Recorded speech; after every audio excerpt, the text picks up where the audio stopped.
जय हिंद फ्रेंड्स, हाजिर हूँ आज आप लोग के सामने और आज आप लोगों के लिए लेकर आया हूँ आपके लिए most important previous year computer questions for UPPCL 2022।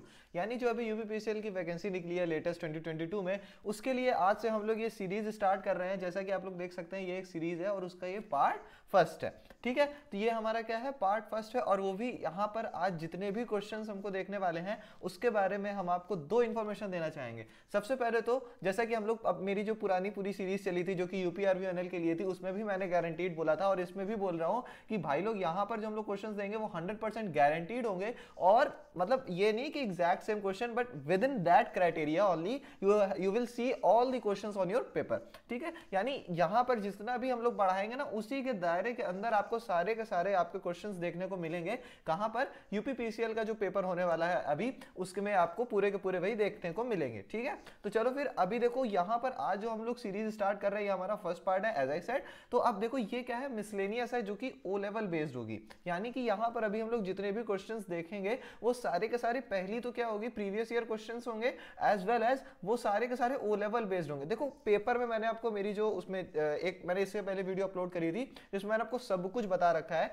कि आप लोग पेपर कैसे प्रिपरेशन करोगे, क्या आपका सिलेबस होगा, क्या क्राइटेरिया होगा। अगर आपको फर्स्ट अटेम्प्ट में भी क्लियर करना है, फर्स्ट अटेम्प्ट में आपको अगर क्लियर करना है तो वो भी आप कैसे करोगे, वो भी आपको देखने को वहां पर मिल जाएगा। ठीक है, यानी ओवरऑल आपको सारी की सारी इंफॉर्मेशन मेरे इंट्रो वाले वीडियो यानी यूपीपीसीएल के जो भी अभी वैकेंसी निकली है उसके आपको इंट्रो में सारी चीजें आपको देखने को मिल जाएगी। ठीक है, अब देखो जो पेपर होता है ना उसमें सारे के सारे ओ लेवल बेस्ड ही क्वेश्चंस नहीं होते, कुछ नॉर्मल बेसिक क्वेश्चंस भी होते हैं, कुछ आपको थोड़े से हायर लेवल भी होते हैं और कुछ ओ लेवल बेस्ड भी होते हैं, नो डाउट। ठीक है, और जैसा कि अभी जो यूपीआरवीएनएल का पेपर हुआ था उसमें भी मैंने आपको उसकी पूरी की पूरी इंफॉर्मेशन अपने जो मेरा पुराना वाला वीडियो था इसके पहले जस्ट जो अपलोड हुआ है उसमें मैंने सारी की सारी दे रखी है। तो आप उसको देखकर आप ये गेस कर सकते हो कि कितने क्वेश्चंस किस लेवल के आते हैं।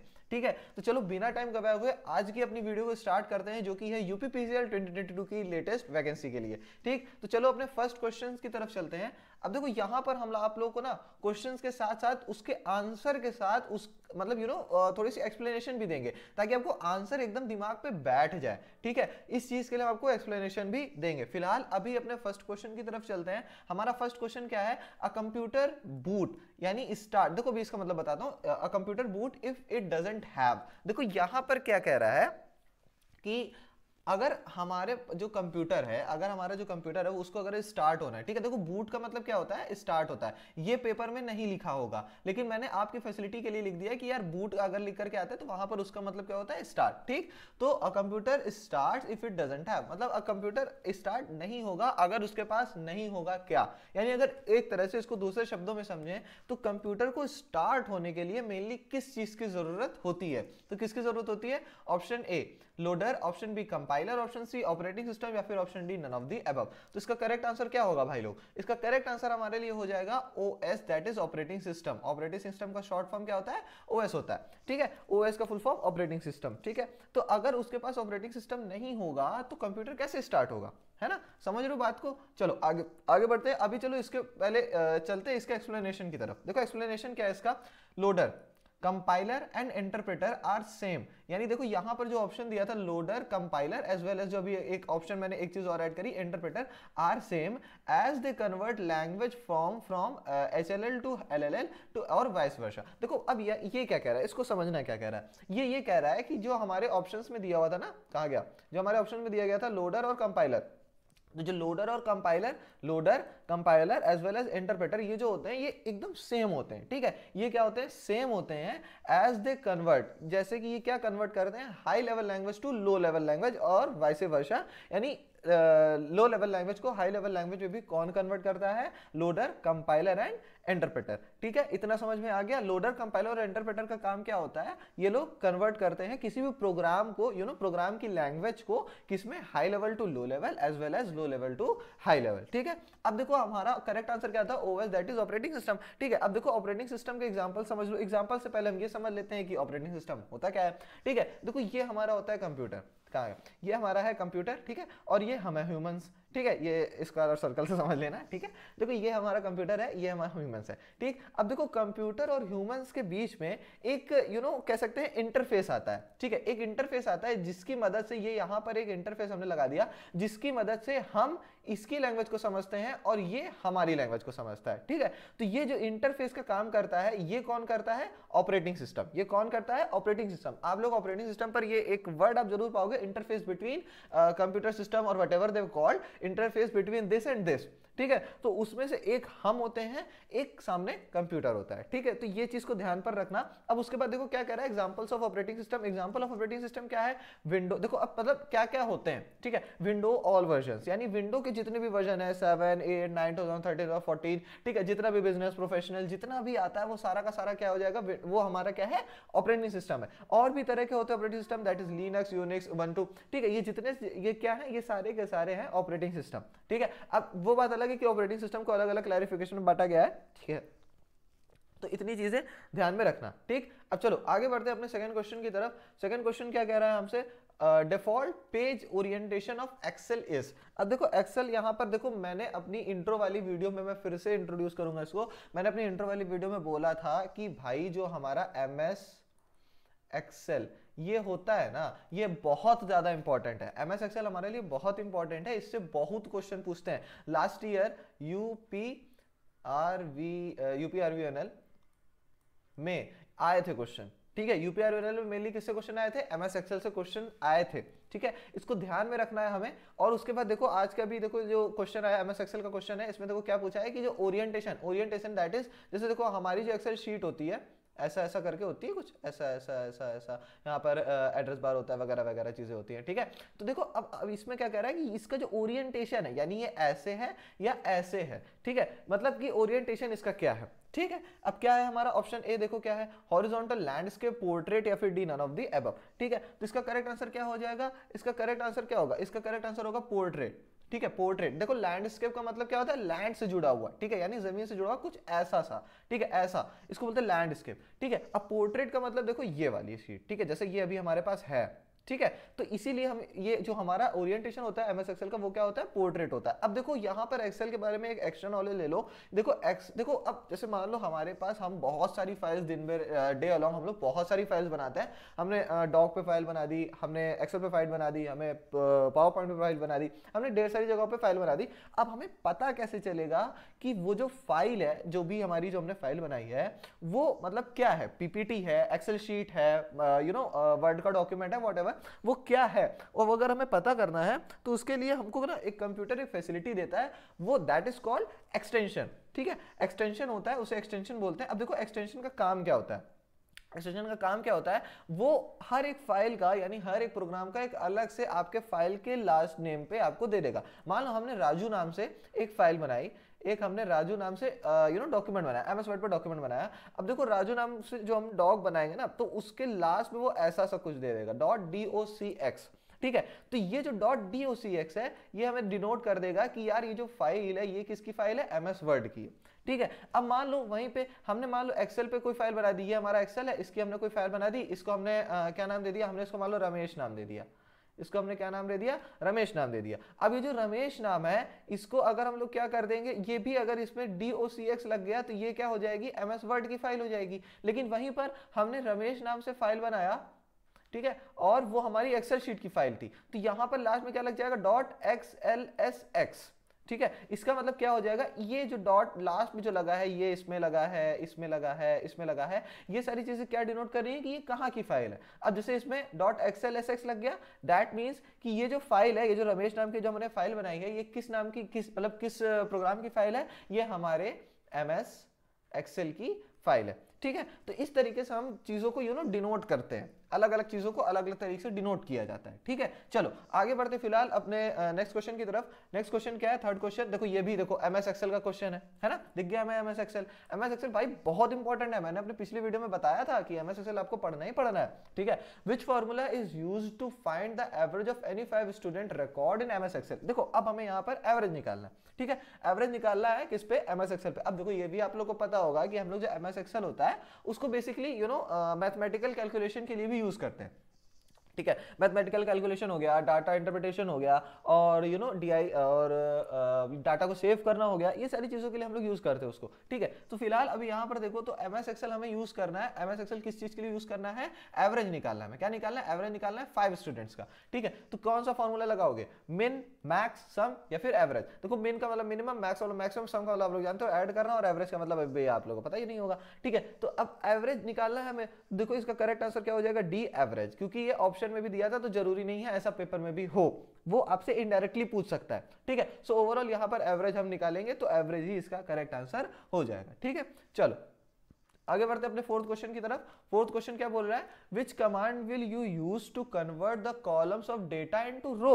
ओके, देखो बहुत अच्छा क्वेश्चन है, इंपॉर्टेंट क्वेश्चन है, इसको मार्क कर लेना। देखो अब यहां पर एक चीज समझना, बहुत अच्छी चीज है ये। बेसिकली जो क्वेश्चन होता है ना, ये आप समझ सकते हो, ये एक्सेल का क्वेश्चन है।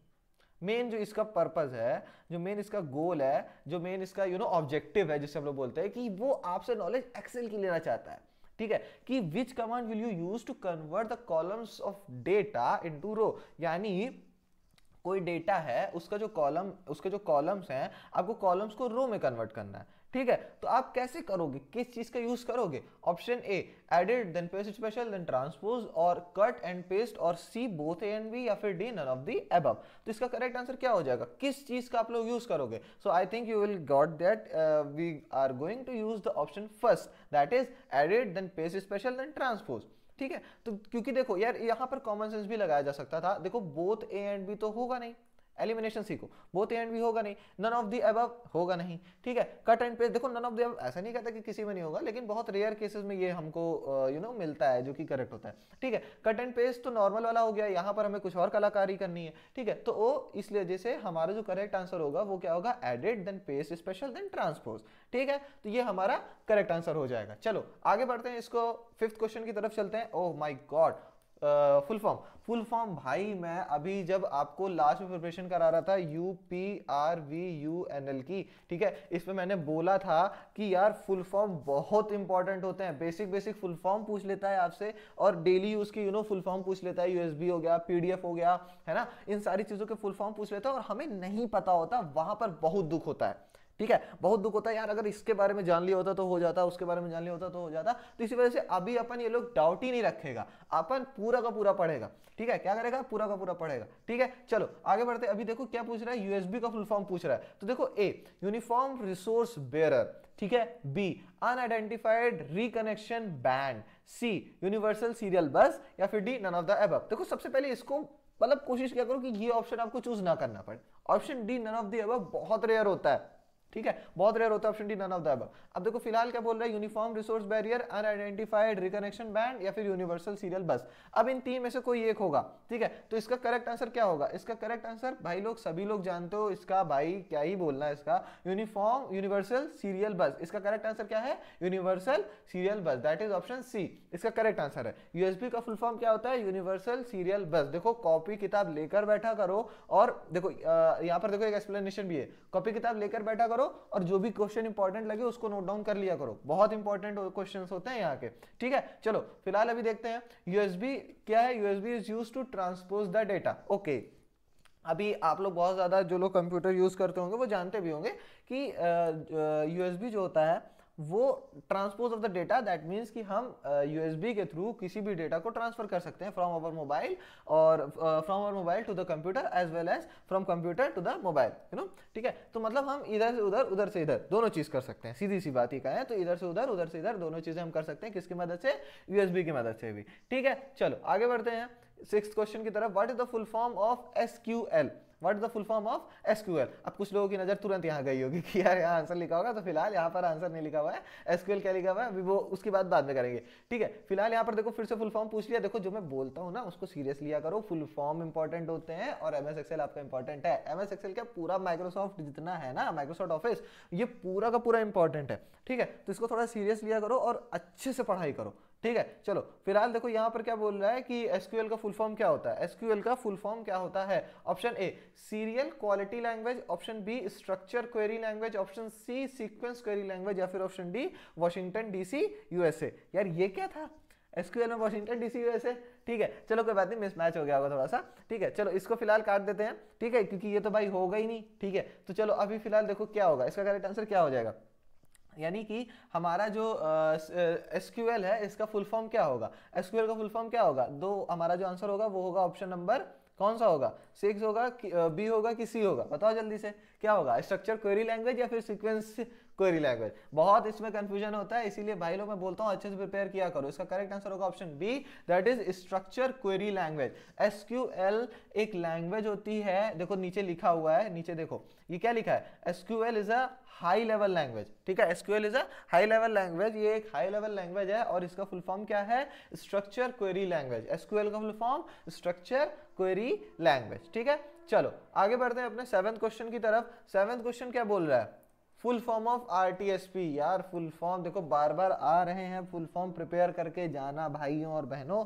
फुल फॉर्म प्रिपेयर करके आप जाइए, नहीं तो बहुत ज्यादा आपको दिक्कत हो सकती है, ठीक है। फुल फॉर्म आपको प्रिपेयर करना ही करना है, एनी हाउ आपको फुल फॉर्म प्रिपेयर करना है, ठीक है। तो देखो क्या बोल रहा है, option A real time service for payment, option B real time streaming protocol, option C both A and B, या फिर option D none of the above. देखो ये और ये नहीं होगा, किसी स्थिति में नहीं होगा, इसमें मतलब नहीं होगा, ठीक है। अब क्या बच रहा है, RTSP real time service for payment और रियल टाइम स्ट्रीमिंग प्रोटोकॉल। तो इसका करेक्ट आंसर क्या हो जाएगा, option number B, that is real time streaming protocol. देखो अब इसको थोड़ा संधि विच्छेद इसका करते हैं। संधि विच्छेद का क्या मतलब कि हिंदी में थोड़ा इसको ट्रांसलेट करते हैं। रियल टाइम मतलब प्रेजेंट, वर्तमान, ठीक है, रियल टाइम एकदम लाइव जिसको बोलते हैं। रियल टाइम स्ट्रीमिंग मतलब आपके सामने स्ट्रीम हो रही है वो चीज, ठीक है, आपके सामने शो आउट हो रही है, जैसे हम लोग लाइव स्ट्रीमिंग देखते हैं मैचेस वगैरह की, ठीक है। उसके बाद क्या बोल रहे हैं, प्रोटोकॉल। प्रोटोकॉल का मतलब क्या होता है, ये लोगों को थोड़ा कंफ्यूज करता है, इसको हम लोग बोलते हैं सेट ऑफ रूल्स।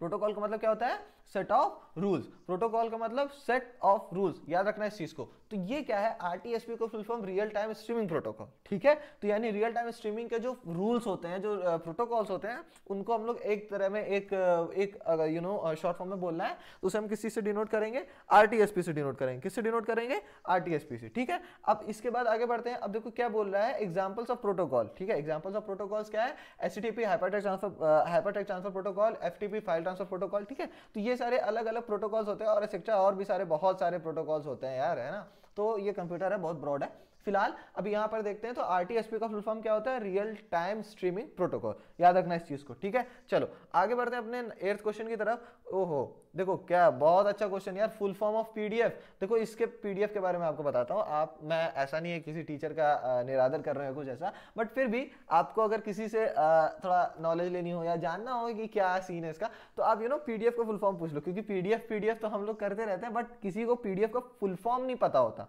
है ना। तो पीडीएफ का मतलब किसी को नहीं, मतलब बहुत रेयर लोग होते हैं जिनको पता होता है। तो इसी वजह से पीडीएफ का जो फुल फॉर्म होता है वो हम यहाँ पर सीखेंगे। पीडीएफ का फुल फॉर्म क्या है, option A portable document format, option B private document file, option C portable document file, या फिर option D none of the above. अब देखो मैं तो बताऊंगा ही बताऊंगा, बट आप अभी वीडियो पॉज करो, कमेंट पर जाओ और कमेंट करके बताओ कि आपको क्या लगता है इस पे। अच्छा अब कुछ लोग दिमाग लगाकर नन ऑफ द अबव मत करना, आपको नन ऑफ द अबव नहीं करना है, आपको बताना है इन तीनों में से कौन सा करेक्ट आंसर होगा, portable document format, private document file, या फिर पोर्टेबल डॉक्यूमेंट फाइल। इन तीनों में से कौन सा एक करेक्ट आंसर होगा, आपको जो सही लगे आप वो बता सकते हो।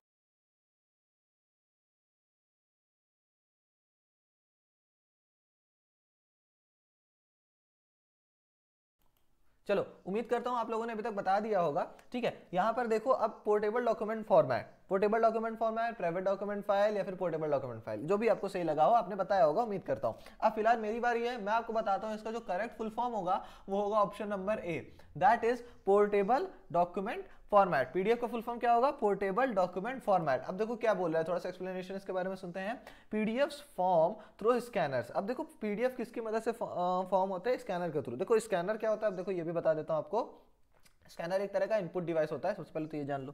स्कैनर क्या होता है, इनपुट डिवाइस होता है। तो कोई यूजुअली हम जब जाते हैं किसी साइबर कैफे पर और हम वहां पर फॉर्म फिल करते हैं, तो वहां पर ना हम उससे बोलते हैं कि भाई हमारा वो मतलब हमसे बोलता है कि यार अपने कुछ डॉक्यूमेंट्स दे देना, अपने वगैरह वगैरह जो भी उसने मांगा है वो हमसे मांगता है। और उसके बाद एक प्रिंटर पर रखता है या एक किसी ऐसी स्क्रीन पर रखता है जहां पर एक नीचे से लाइट गुजरती है। वो पूरा ना वो क्या हो रहा था ना, उस टाइम पर वो जो डॉक्यूमेंट होता है वो पूरा स्कैन हो जाता है, ठीक है, वो पूरा का पूरा स्कैन हो जाता है और उसको हम लोग क्या बोलते हैं, स्कैनर बोलते हैं। वो एक इनपुट डिवाइस होता है और इसी को करने के बाद वो जो साइबर कैफे वाला होता है वो हमें पूरा का पूरा क्या करता है, वापस कर देता है हमारे डॉक्यूमेंट एज इट इज।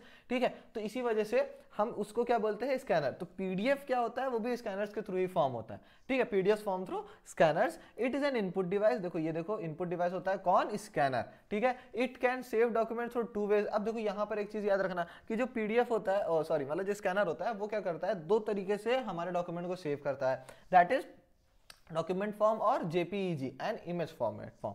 ठीक है, यानी क्या कह रहा है कि देखो वो दो तरीके से सेव करता है, कौन कौन सा, एक तो डॉक्यूमेंट हो गया और दूसरा जेपीईजी। जेपीईजी का क्या होता है, एक इमेज फॉर्मेट होता है। ये क्या होता है, एक इमेज फॉर्मेट होता है। और जेपीईजी का फुल फॉर्म क्या है, जॉइंट पिक्चर या फोटोग्राफी एक्सपर्ट ग्रुप। अब यहाँ पर कंफ्यूज मत होना, देखो जेपीईजी के फुल फॉर्म में आपको दो में से एक चीज मिलेगी, that is either it is joint picture expert group और it is joint photography expert group. ठीक है, तो दोनों में कंफ्यूज मत होना। ठीक है, जॉइंट पिक्चर या हो या फिर फोटोग्राफी हो और उसके बाद expert group, joint picture photography, joint picture expert group आप बोलोगे तो भी आप सही हो, और फिर उसके बाद अगर आप बोलते हो जॉइंट फोटोग्राफी एक्सपर्ट ग्रुप तो भी आप सही हो। दोनों में कोई दिक्कत नहीं, कोई डिफरेंस नहीं है। ठीक है, चलो आगे बढ़ते हैं अपने 9th क्वेश्चन की तरफ। Full form of DOS.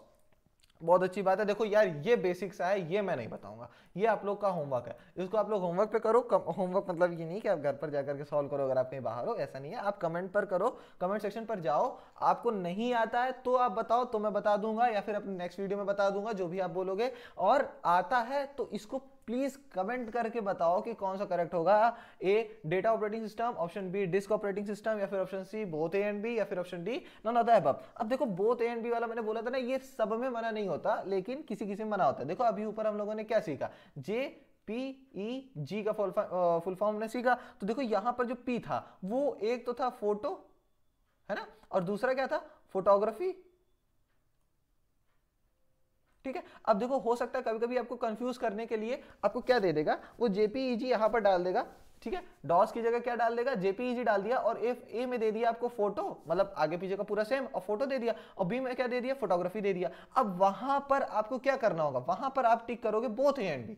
क्यों, क्योंकि दोनों सही है, दोनों सही है, तो वहां पर आप क्या टिक करोगे, बोथ ए एंड बी। लेकिन यहां पर फिलहाल अगर ये सारी बातों को हटा देते हैं, यहां पर आपको किसी ना किसी एक, या आपको अगर लगता है कि दोनों भी हो सकता है, देखो मैंने बोला ना दोनों भी हो सकता है। ठीक है, यहां पर फिलहाल आपको बताना है, हो सकता है ये दोनों हो, ठीक है, हो सकता है ये दोनों हो, नो डाउट, हो सकता है एक ही हो सकता है ए हो सकता है बी हो, जो भी है आपको कमेंट करके बताना है। ठीक है, चलो आगे बढ़ते हैं अपने 10th क्वेश्चन की तरफ। 10th क्वेश्चन आज का हमारा लास्ट क्वेश्चन होगा। सेशन अगर अच्छा लगा हो तो प्लीज कमेंट करके जरूर से बताना, ठीक है, कि सर अच्छा लगा, क्योंकि वो पता है एक मोटिवेशन देता है हम लोग को, वो एक यू नो और मेहनत करने के लिए मोटिवेट करता है कि यार बच्चों को अच्छा लग रहा है और अच्छा करना है। ठीक है, तो इसी वजह से आप और सपोर्ट किया करो as much as you can. ठीक है, चलो फिलहाल अपने 10th क्वेश्चन आज के लास्ट क्वेश्चन की तरफ चलते हैं। तो 3 sequential function of CPU, most important भाई, मोस्ट इंपॉर्टेंट। यहां पर आपकी पूरी की पूरी नॉलेज चेक हो जाएगी, कंप्यूटर में आपकी क्या नॉलेज है, पूरी की पूरी नॉलेज चेक हो जाएगी। ठीक है, चलो अभी देखो option A decode fetch execute. देखो पहले क्वेश्चन को समझो क्या कह रहा है, पहले आपको ये समझा देता हूं। क्वेश्चन ये कह रहा है कि जो सीपीयू होता है हमारा, उसमें देखो 3 सिक्वेंशियल फंक्शन पूछा है, यानी कि ये जो हम लोग जो एक सीक्वेंस में जो एक देखो इंफॉर्मेशन को हम लोग एक सीक्वेंस में ग्रैब करते हैं ना, ऐसा तो होता नहीं है कि तुरंत लिखने लगते हैं अननोन चीजों को, नहीं, पहले हम उसके बारे में जानते हैं, हमारा माइंड उसे प्रोसेस करता है, उसके बाद हम लोग लिखते हैं कॉपी पर। ठीक है, एक ह्यूमन। उसके बाद अब यहां पर बात हो रही है कंप्यूटर की, तो देखो कंप्यूटर क्या होता है, वो हमसे पूछ रहा है कि जो सीक्वेंस एक कंप्यूटर का सीपीयू फॉलो करता है, हमसे उसके बारे में पूछ रहा है। 3 सिक्वेंशियल फंक्शन ऑफ सीपीयू। ठीक है, सीक्वेंस में हमसे पूछ रहा है, तो सीक्वेंस में ऑप्शन ए, मतलब क्या क्या सीक्वेंस होगा, option A decode fetch execute, option B execute decode fetch, option C fetch execute decode, या फिर option D fetch decode execute. ठीक है, अभी देखो आपको थोड़ा थोड़ा कंफ्यूजन होगा, लेकिन अब देखो आपकी फैसिलिटी के लिए मैंने फेच और एग्जीक्यूट दोनों बता रखा है। फेच का मतलब क्या होता है, to collect data at a point. देखो अगर आप यूपीआई ऐप यूज करते होगे और आप जब भी आप क्लिक करते होगे उस पर अपने अकाउंट के बैलेंस को चेक करने के लिए, तो आप जो यूपीआई ऐप्स होते हैं उसमें आप जाते हो ना चेक अकाउंट बैलेंस पर, तो वहां पर लिखकर आता है fetching data from UPI. Fetching data from UPI. तो फेचिंग का वहां पर मतलब क्या होता है, यही मतलब होता है। क्या मतलब होता है, to collect data at a point. वो क्या कर रहा होता है, यूपीआई से, आपका जो यूपीआई होता है वहां से पूरा का पूरा डेटा निकाल करके आपको चेक करके आपने जो पूछा वो आपको बता देगा। To collect data at a point. और एग्जीक्यूट का मतलब क्या होता है, तो पुट दैट इन वर्क। यानी कि एग्जीक्यूट मतलब देखो हम लोग कोई प्लान बनाते हैं फिर उसको एग्जीक्यूट करते हैं। इसका मतलब क्या है, हमने एक प्लान बनाया और फिर उसको हमने किया। ठीक है, तो अब देखो यहां पर क्या बोल रहा है, डिकोड फेच एग्जीक्यूट। डिकोड का मतलब तो आप लोग जानते होगा। तो सबसे पहले क्या करते हैं हम लोग, डिकोड करते हैं, फिर उसके बाद फेच करते हैं और फिर एग्जीक्यूट करते हैं, या फिर पहले एग्जीक्यूट करते हैं फिर डिकोड करते हैं फिर फेच करते हैं, या फिर पहले फेच करते हैं फिर एग्जीक्यूट करते हैं फिर डिकोड करते हैं, या फिर पहले फेच करते हैं फिर यहां पर क्या चेंज हो रहा है, डिकोड कर रही है फिर एग्जीक्यूट कर लिया। तो इसका सबसे सही आंसर क्या हो जाएगा, ऑप्शन डी। दैट इज, देखो सबसे पहले आप लोग कॉमन सेंस लगाओ, डाटा कलेक्ट करेगा सीपीयू, उसके बाद वो डाटा जो होता है वो हमारे ह्यूमन लैंग्वेज में होता है, उसको वो अपने लैंग्वेज में कन्वर्ट करेगा। देखो एक बेसिक तरीके से समझा रहा हूं, ठीक है। तो वो क्या करेगा, डिकोड करेगा उसको, उसके बाद जो हम कमांड देंगे वो उसको एग्जीक्यूट करता है। ठीक है, तो 3 स्टेप हो गए, पहले डाटा लिया उसने, फिर उसको डिकोड किया, फिर उसको एग्जीक्यूट किया। ठीक है, तो इसी तरीके से उसके 3 स्टेप होते हैं। 3 स्टेप कौन कौन से होते हैं मैंने आपको बता दिया। चलो फिर आज की वीडियो में इतना ही। वीडियो कैसी लगी जरूर से बताना। मिलते हैं नेक्स्ट वीडियो में नेक्स्ट सेशन के साथ, एक अच्छे मोटिवेशन के साथ। और प्लीज वीडियो को लाइक करो, शेयर करो और चैनल को सब्सक्राइब करो अगर आप फर्स्ट टाइम आए हुए हो तो। जय हिंद।